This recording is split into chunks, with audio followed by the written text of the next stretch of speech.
द्वारपाल, हम आचार्य बंदी को ढूंढ रहे हैं। मैं उन्हें शास्त्रार्थ के लिए चुनौती देने आया हूँ। ब्राह्मण पुत्रों, तुम दोनों अभी बालक हो। आचार्य बंदी को चुनौती देने के बजाय किसी आचार्य के आश्रम में जाकर शिक्षा ग्रहण करो। द्वारपाल, आपकी एक छोटी सी चिंगारी भी पूरे जंगल को जलाकर खाक कर सकती है।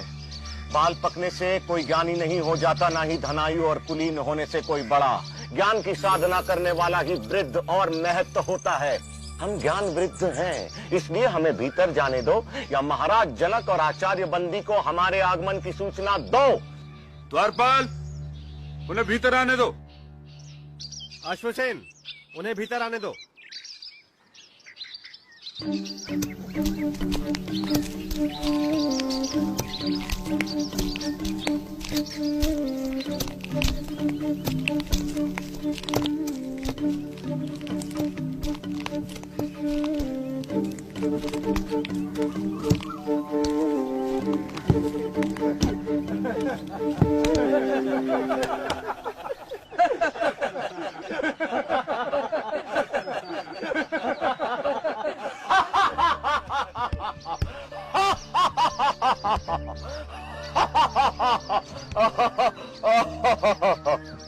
ब्राह्मण देवता, आप सभा को देखकर इस तरह क्यों हंस रहे हैं?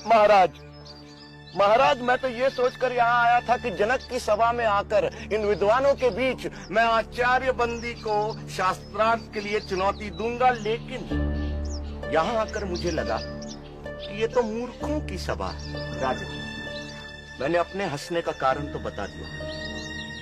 अब आप अपने मूर्ख विद्वानों से पूछे कि वे किस पर हंसे, मुझ पर या उस कुम्हार पर जिसने मुझे बनाया? पूछो किस पर हंसे ये सब।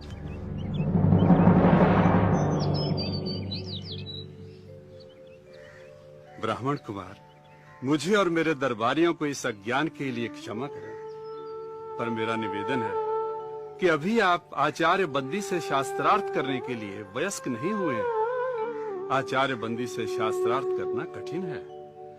उनसे शास्त्रार्थ में हारने वाले को जल समाधि लेनी पड़ती है। इसलिए अभी आप और विद्या अध्ययन करें। राजन, आचार्य बंदी से शास्त्रार्थ के लिए मुझ पर गुरु कृपा ही पर्याप्त है, और जो अमर है उसे मृत्यु का क्या भय। किसी महान उद्देश्य के लिए प्राण देना मृत्यु नहीं होती। आप आचार्य बंदी के सामने मुझे प्रस्तुत करें। मैं हूं आचार्य बंदी। मैं तुमसे शास्त्रार्थ करने के लिए तैयार हूं, पर क्या तुम्हें मेरी शर्त स्वीकार है? एक ही बात बार बार कहे, आप हमें भयभीत करने की नाकाम कोशिश क्यों कर रहे हैं? चाहो तो तुम दोनों एक साथ मेरे साथ शास्त्रार्थ कर सकते हो। मैं एक हूं और एक ही आपसे शास्त्रार्थ करूंगा।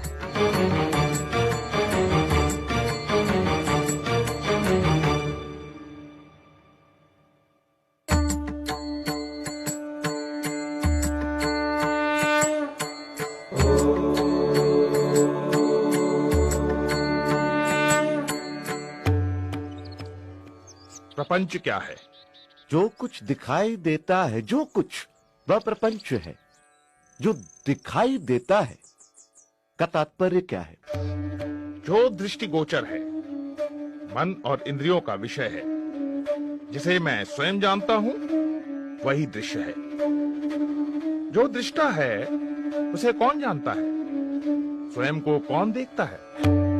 उस स्वयं, उस आत्म को देखने के लिए किसी की सहायता की जरूरत नहीं पड़ती। जैसे सूर्य को प्रकाश के लिए दिए की जरूरत नहीं पड़ती, वह स्वयं प्रकाशमान है। यह संसार कहां से और कैसे आया? यह सृष्टि उससे और सिर्फ उससे आई। वह कौन है? वह ब्रह्म है, वह ईश्वर है। वही अपनी माया से इस संसार को रचता है। वह ही रचनाकार, पालक और इस जगत का संहारक है। ब्रह्म इस संसार की रचना, पालन और संहार कैसे करता है? जिस प्रकार मकड़ी अपने जाल की रचना करती है, उसी में विचरण करती है और फिर उसी को निगल जाती है, उसी प्रकार ईश्वर संसार की रचना, पालन और संहार करता है। जीव क्या है? जीव आत्मा है। वह निर्विकार स्वयं है, परंतु अविद्या के प्रभाव में आकर वह स्वयं को मन और शरीर समझ बैठता है। इसीलिए वह इस संसार का अनुभव करता है। अविद्या क्या है? अनात्मा को आत्मा समझना, निर्विकार को विकार युक्त समझना और इस संसार को ही सच समझना अविद्या है। तो विद्या क्या है? आत्म का ज्ञान विद्या है। सा विद्या या विमुक्त है,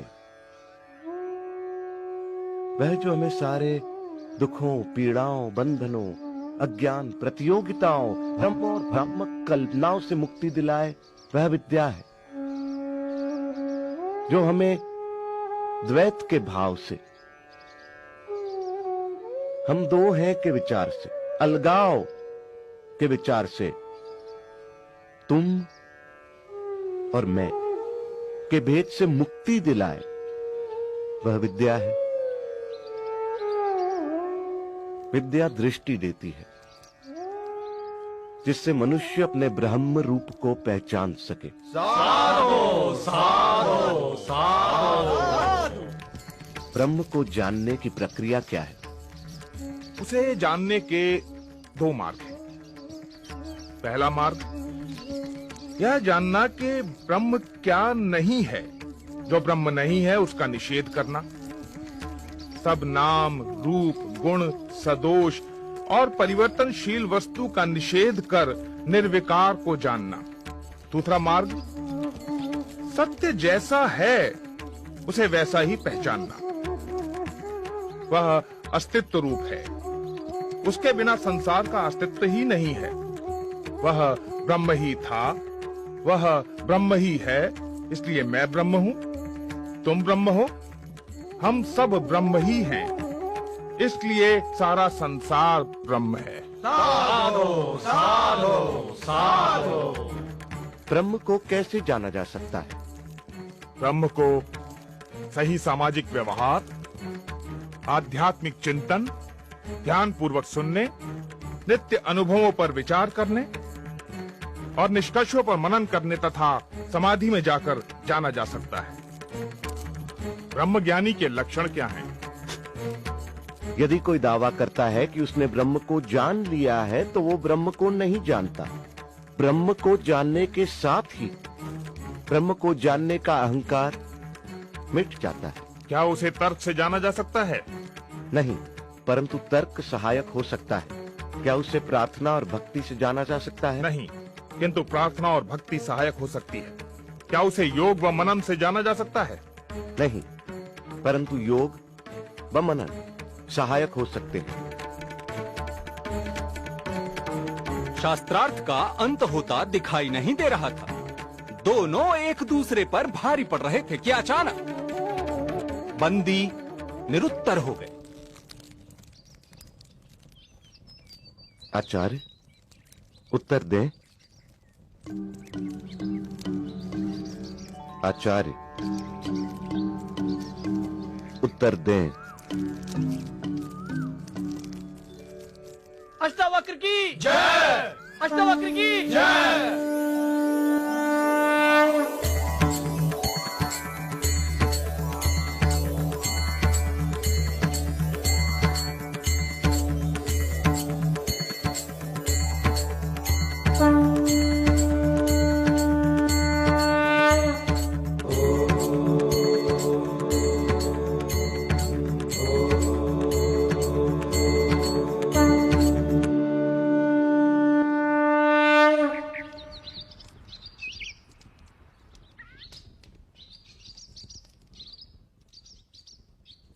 मैं अपनी पराजय स्वीकार करता हूं।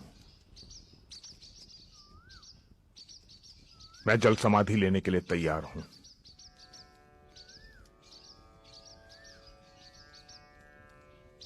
मैं आपको जल समाधि देने नहीं आया हूं आचार्य बंदी।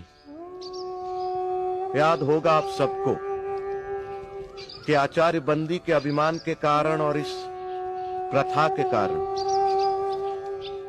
कितने निर्दोष विद्वानों की जान गई। आचार्य बंदी, याद करें आचार्य काहोड को। मैं उसी आचार्य काहोड का पुत्र हूं।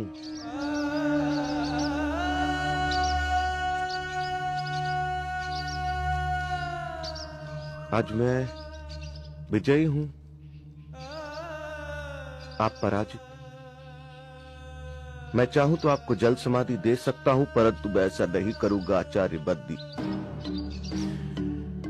क्षमा ही मेरा प्रतिशोध है। मैं आपको क्षमा करता हूं आचार्य बंदी।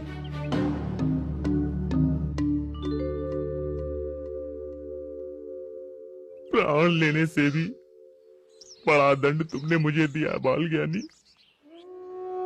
मुझसे पाप हुआ है, पाप हुआ है मुझसे। पश्चाताप की आग से बड़ी कोई आग नहीं आचार्य बंदी। हर दिन इस आग में जला पवित्र हो, यही आपका प्रायश्चित होगा। शास्त्र को शस्त्र न बनाओ।